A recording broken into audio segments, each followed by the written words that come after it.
السلام علیکم ورحمۃ اللہ وبرکاتہ۔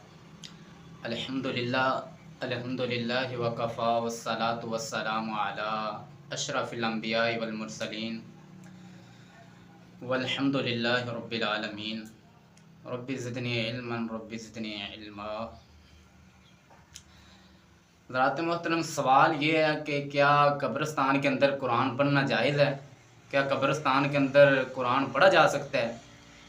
محترم بھائیوں، قبرستان قرآن پڑھنے کی جگہ ہی نہیں ہے، نہ تو مردہ دفن کرنے سے پہلے نہ مردہ دفن کرنے کے بعد قبرستان کے اندر قرآن پڑھا ہی نہیں جا سکتا، پڑھنا جائز ہی نہیں ہے۔ کیا یہ میری بات ہے؟ نہیں، میں اپنے پاس سے بات نہیں کر رہا، یہ میری زبان کے الفاظ نہیں ہیں، بلکہ اللہ کے نبی صلی اللہ علیہ وسلم نے فرمایا لا تجعلوا بیوتکم مقابر، اے میرے صحابہ اپنے گھروں کو قبرستان نہ بناؤ۔ کیا مطلب؟ یعنی کہ اپنے گھروں کے اندر قرآن پاک کی تلاوت کیا کریں، سورۃ بقرہ پڑھا کریں، ان کو قبرستان نہ بنائیں۔ تو اس حدیث سے یہ بات واضح ہو جاتی ہے کہ قبرستان کے اندر قرآن پڑھنا جائز نہیں ہے۔ اس کے باوجود بھی کچھ لوگ اگر قبرستان کے اندر جا کے قرآن پڑھیں تو یقیناً پھر وہ اللہ کے رسول صلی اللہ علیہ وسلم کی حدیث کا واضح طور پہ انکار کر رہے ہیں۔ پھر قبرستان کے اندر جا کے کیا پڑھنا چاہیے؟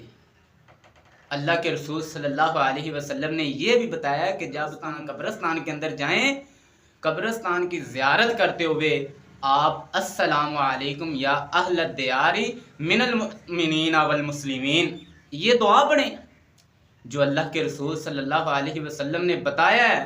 جو اللہ کے رسول صلی اللہ علیہ وسلم نے دعا بتائی ہے یقیناً وہ تو ہم نہیں پڑھتے، جو اللہ کے رسول صلی اللہ علیہ وسلم نے نہیں بتایا وہ ہم بہت جلدی کر لیتے ہیں۔ قبرستان کے اندر سورۃ یاسین پڑھنے چلے جائیں گے، قرآن پاک کی تلاوت کریں گے، جو اللہ کے رسول صلی اللہ علیہ وسلم سے ثابت ہی نہیں ہے۔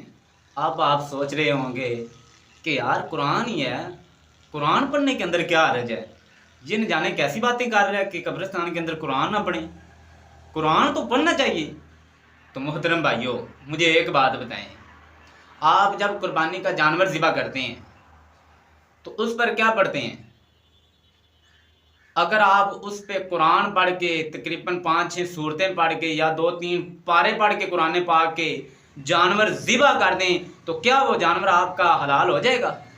کیوں بھائی، کس وجہ سے وہ جانور حلال نہیں ہوگا؟ قرآن ہی پڑھا ہے، اور ایک سورت نہیں پڑھی بلکہ 5-5 سورتیں پڑھی ہیں، 2-2 پارے پڑھ کے آپ اس کو ذبح کر دیں، کیا حلال ہو جائے گا؟ کیوں حلال نہیں ہوگا؟ کیا آپ قرآن کے منکر ہیں؟ قرآن کو مانتے نہیں ہیں؟ تو پھر کیوں نہیں حلال ہوگا؟ قرآن ہی پڑھا ہے، قرآن پڑھنے میں کیا حرج ہے؟ بھائی اگر آپ 3-4 پارے پڑھ کے بھی جانور کو ذبح کر دیں تو اس کے باوجود وہ حرام ہے۔ کس وجہ سے حرام ہے؟ کیونکہ اللہ کے رسول صلی اللہ علیہ وسلم نے یہاں پہ قرآن پڑھا ہی نہیں ہے۔ اللہ کے رسول نے یہ بتایا ہی نہیں ہے کہ آپ جانور ذبح کرتے وقت قرآن پڑھیں، بلکہ اللہ کے رسول صلی اللہ علیہ وسلم نے فرمایا کہ جانور ذبح کرتے وقت آپ کیا کہیں؟ بسم اللہ اللہ اکبر، یہ کہیں گے تو آپ کا جانور حلال ہوگا، نہیں تو نہیں ہوگا، چاہے آپ 3-4 پارے پڑھ کے اس کو ذبح کر دیں۔ تو اسی طرح جس جگہ پہ اللہ کے رسول صلی اللہ علیہ وسلم نے جو کام کیا ہے، جو عمل کیا ہے، جو دعا پڑھی ہے، آپ اس کو وہیں اسی جگہ پہ وہ عمل کریں، وہ دعا پڑھیں تو آپ کی قابل قبول ہے، نہیں تو نہیں ہے۔ یہ میری بات ہے، نہیں، میں اپنے پاس سے بات نہیں کروں، اللہ کے رسول صلی اللہ علیہ وسلم کا فرمان آپ کو سنا رہا ہوں۔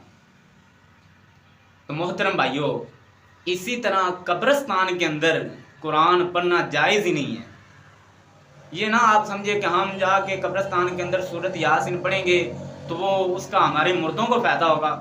ہاں، اللہ کے رسول صلی اللہ علیہ وسلم نے طریقے بتائے ہیں کہ اگر میت اپنی نیک اولاد چھوڑ جائے جو نیکیاں کرتی رہے، نمازیں پڑھتی رہے، وہ جیسے جو بھی نیک عمل کرے گی اس کی اولاد، وہ ڈائریکٹ اس کو ثواب پہنچتا رہے گا، وہ اجر اس کو ڈائریکٹ پہنچتا رہے گا۔ اگر وہ دنیا کے اندر کوئی ایسا علم چھوڑ گیا جس سے لوگ فائدہ اٹھا رہے ہیں، اس کا اجر اس کو ملتا رہے گا۔ یعنی کہ جو اللہ کے رسول صلی اللہ علیہ وسلم نے بتایا کہ میت کے لیے صدقہ جاریہ ہے، وہ تقریباً آج ہم نہیں کر کے جاتے، پیچھے سے بس جو اللہ کے رسول نے بتایا نہیں ہے، اللہ کے رسول کا جس پہ عمل نہیں ہے وہ ہم کرتے ہیں، جی وہ میت کو تو اجر ملتا ہے، اس سے میت ہماری بری ہو جائے گی عذاب سے۔ بلکہ محترم بھائیو جو اللہ کے رسول نے عمل بتائے اس پہ تحقیق کریں نا. اللہ کے رسول نے کیا بتایا؟ بس لوگوں کو پیچھے لگ کے بھی لوگ یہ کر رہے ہیں میں بھی یہ کروں لہٰذا ہماری میت کو بھی اجر و ثواب پہنچے گا. نہیں، یہ غلط ہے. بلکہ لوگ کر رہے ہیں تو ان کو بھی سمجھائیں، خود اپنی بھی تحقیق کریں.